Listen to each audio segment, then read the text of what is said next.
दोस्तों इस वीडियो में आप लोग को डेली लाइफ में जो सबसे ज्यादा यूज होते हैं एडवांस इंग्लिश स्ट्रक्चर वो बताने वाला हूँ। देखिए आप लोग के सामने सेंटेंसेस है। जरूर तुमने ही कुछ कहा होगा। आप डेली लाइफ में इस प्रकार से बहुत बार बोलते हैं, जरूर तुमने ही ये किया होगा, जरूर तुमने ही कुछ कहा होगा।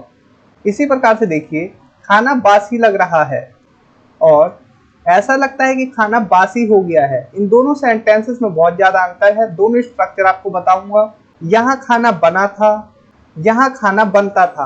इन दोनों सेंटेंसेस में भी अंतर है, ये भी आप लोग को पता चलेगा।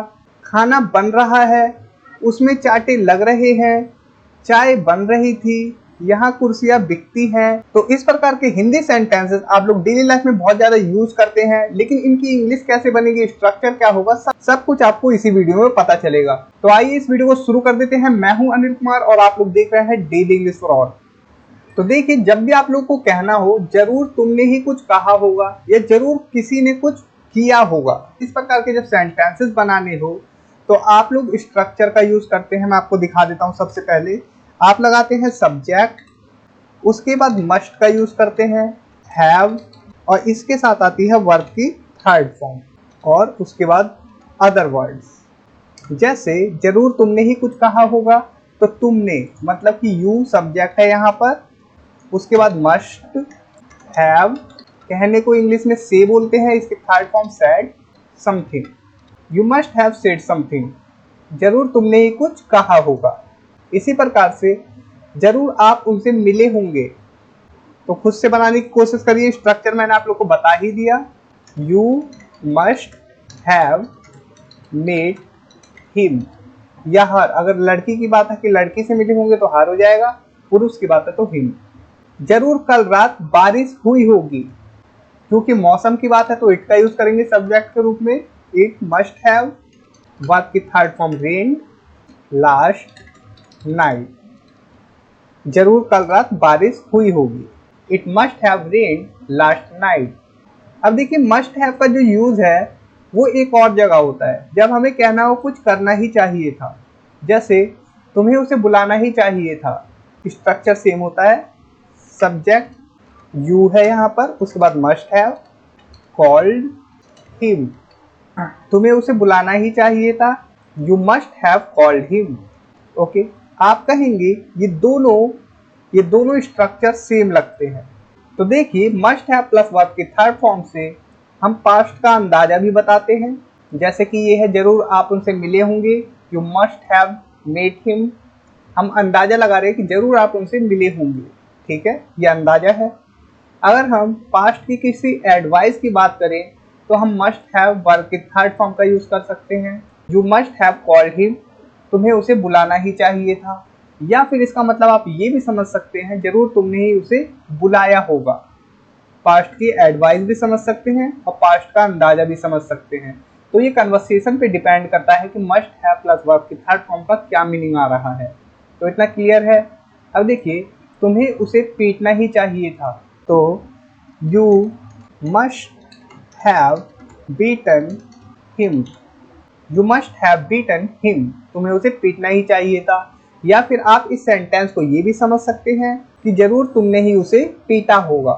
मस्ट हैव का दो जगह यूज किया जाता है, पास्ट एडवाइस के लिए भी यूज करते हैं, पास्ट का अंदाजा बताने के लिए भी यूज करते हैं।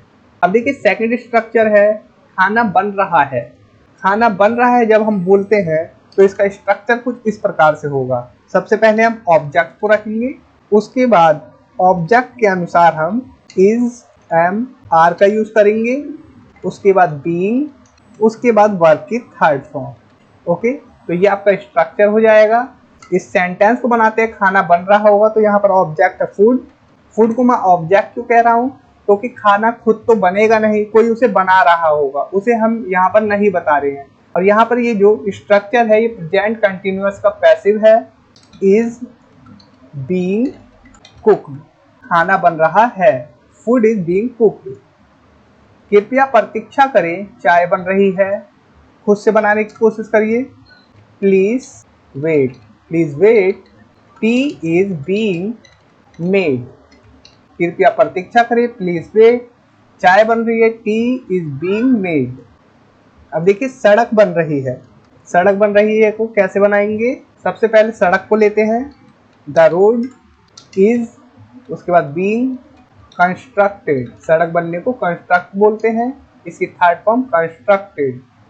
Okay, the road is being constructed, सड़क बन रही है, उसमें चांटे लग रहे हैं। He is being slapped, he is being slapped. अब यहाँ पर ये मत समझना कि ये चाटे मार रहा है, यहाँ ये सब्जेक्ट काम कर रहा है, नहीं, इस पर काम हो रहा है, कोई और इसे चाटे मार रहा है। तो ही इज बीइंग स्लैप्ड मतलब कि इसमें चाटे पड़ रहे हैं। अगर मैं यहाँ पर बाय लगा के बताना चाहूँ, बाय हिज फादर, उसके पापा द्वारा उसमें चाटे मारे जा रहे हैं, ऐसा सेंस आएगा, ठीक है। लेकिन हम किसी को बता नहीं रहे, हम डायरेक्टली बोल रहे हैं ही इज बीइंग स्लैप्ड, उसमें चाटे लग रहे हैं, उसकी पिटाई हो रही है। अगर पुरुष है तो ही, अगर स्त्री है, लेडीज है तो she is being beaten, she is being beaten, उसकी पिटाई हो रही है। हवा में खुशबू फैल रही है, खुद से बनाने की कोशिश करिए, स्ट्रक्चर मैंने आपको बता ही दिया है। इन द एयर, हवा में, the fragrance is being spread, in the air, हवा में, द फ्रेग्रेंस, खुशबू, इज बीइंग स्प्रेड, फैल रही है। कपड़े धुल रहे हैं, the clothes are being washed, the clothes are being washed, कपड़े धुल रहे हैं, उसकी पिटाई हो रही थी। ये हो गया पास्ट कंटिन्यूअस का पैसिव, उसकी पिटाई हो रही थी, इसे बनाइए। सबसे पहले आता है सब्जेक्ट, उसके बाद वॉज वर आएगा अकॉर्डिंग टू सब्जेक्ट, तो ही के साथ वॉज का यूज होगा, उसके बाद फिर से बीइंग, उसके बाद बीटन, वर्ब की third form. He was being beaten, उसकी पिटाई हो रही थी। चाय बन रही थी, तो आप इसे बना देंगे टी वॉज बीइंग मेड।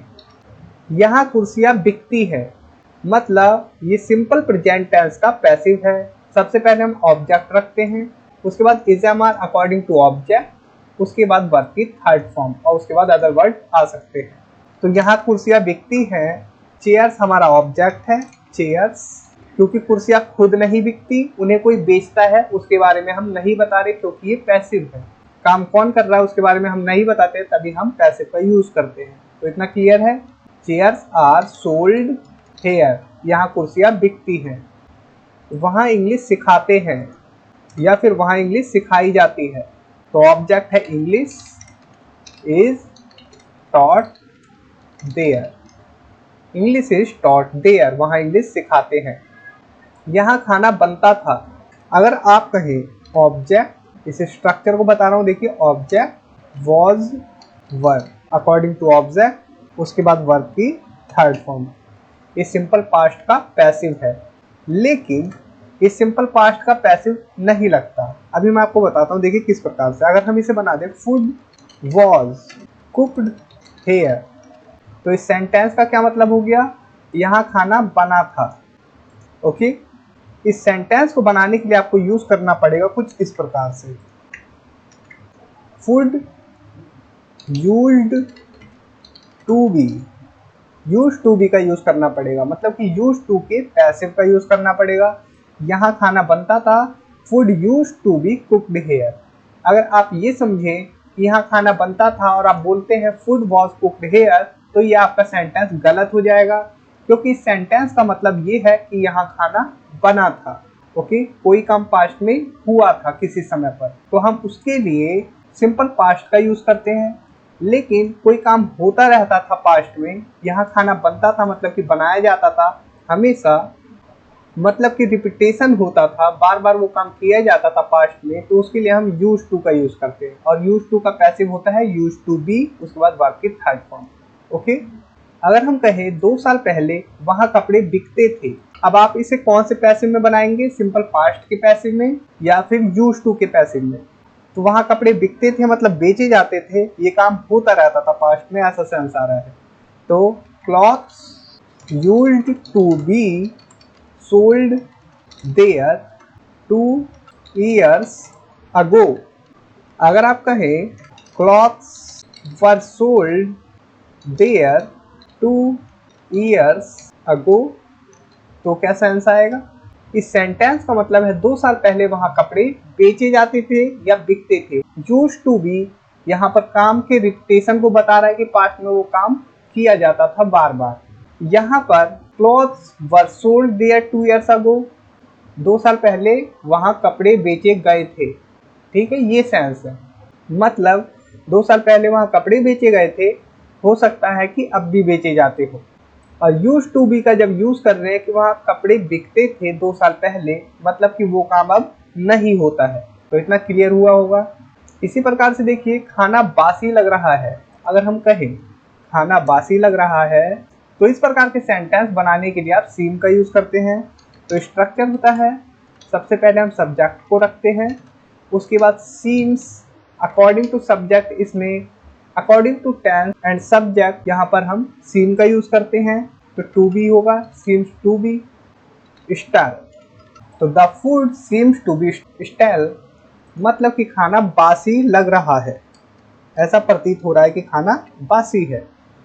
अगर हम इसी सेंटेंस को कुछ इस प्रकार से बना दें, द फूड सीम्स स्टेल, तो भी ये करेक्ट है।